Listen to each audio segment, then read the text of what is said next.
Ya, jadi baik, dalam video ini saya akan menyelesaikan tugas ujian akhir semester mata kuliah teknologi jaringan.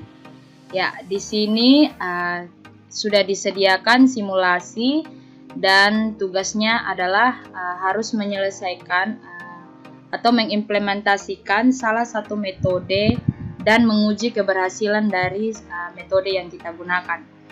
Ya, di sini metode yang saya gunakan adalah metode DHCP server. Masalah di sini adalah jika kita menambahkan satu komputer baru,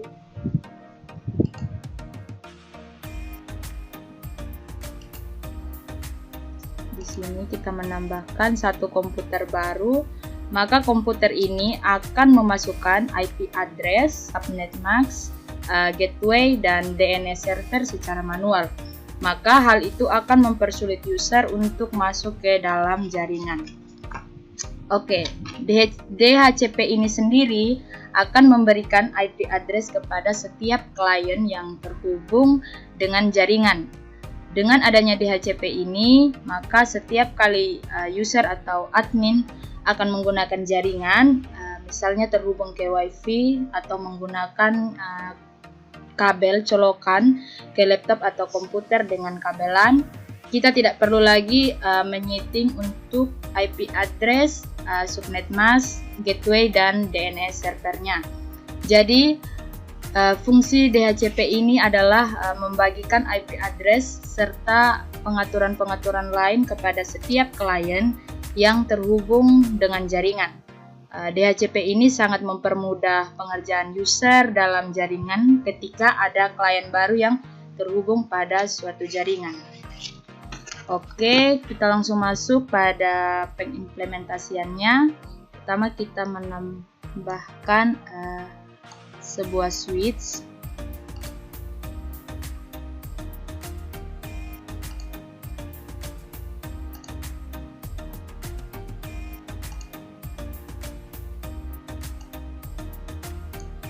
Kemudian kita menambahkan satu server. Ya, kemudian kita akan menghubungkan dengan kabel. Hubungkan PC ke switch. Kemudian kita hubungkan dari server ke switch. Kemudian dari switch ke router.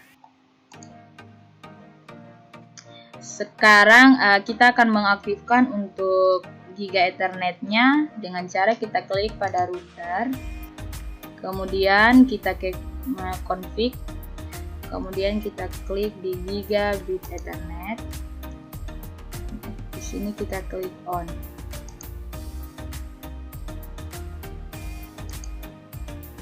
Oke, di sini sudah menyala. Kemudian kita akan memberikan nama pada server. Di sini saya berikan nama DHCP.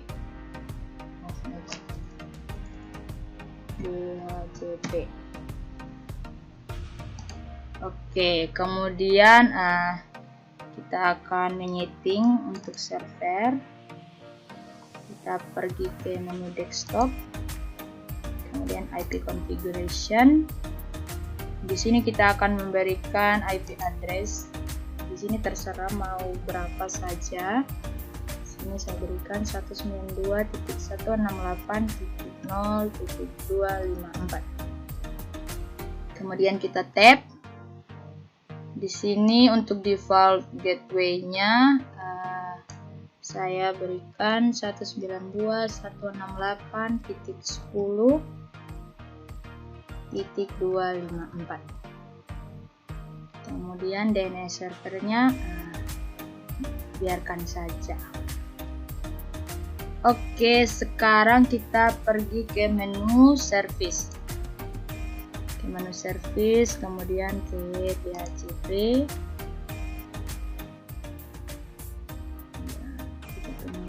Oke, di full name sini kita ganti namanya namanya adalah pool 10, kemudian default gateway-nya 192.168.10.254. DNS servernya biarkan saja. Di sini kita start dengan 1. Kemudian kita klik add. Ya, kita lanjut untuk pool yang ke 20. Di sini kita ganti dengan 23.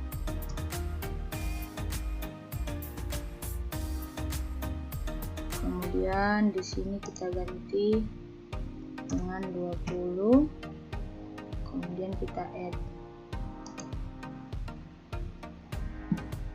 Ya, kita lanjut dengan pool yang ke-30. Di sini kita ganti dengan 30. Kemudian di sini 30. Kita add.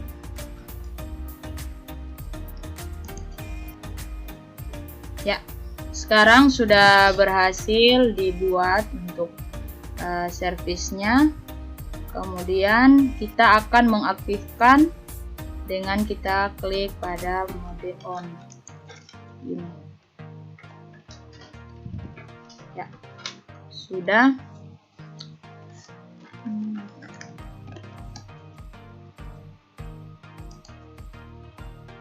Sekarang kita akan mencoba ke PC ini apakah servernya sudah berfungsi atau belum. Kita klik pada PC, kemudian kita pilih menu desktop, kemudian IP configuration. Di sini kita pilih DHCP. Kita tunggu, masih loading. Ya, sekarang sudah berhasil. Di sini sudah tertulis DHCP request successful. Oke. Sekarang kita akan mencoba lagi untuk menambahkan satu buah PC di switch yang berbeda. Kita tambahkan satu PC di sini. Kemudian kita hubungkan dengan kabel ke switch yang ini. Oke, kita klik pada PC, ke menu desktop, IP configuration, kemudian DHCP.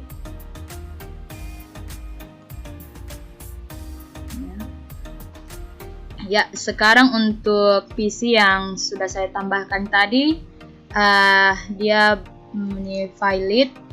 Kenapa? Karena di sini untuk kabelnya di sini masih loading, jadi kita tunggu sampai dia berwarna hijau. Baru kita coba ulang kembali.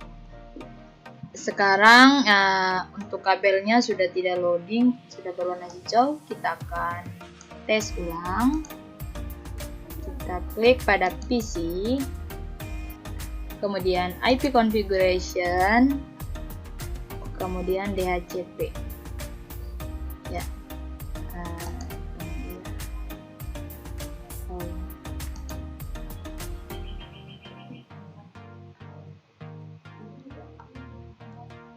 Ya, untuk DHCP di PC ini sudah berhasil di request. Ya, kita akan cek pada web browser. Kita klik pada PC, kemudian web browser, kemudian di sini kita ketikkan google.com,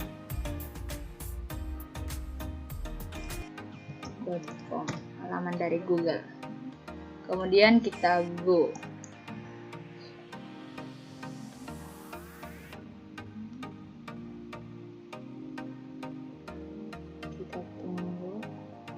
Ya, di sini sudah berhasil kita mencari di web browser google.com. Oke, sekian dari implementasi metode DHCP server untuk simulasi. Terima kasih.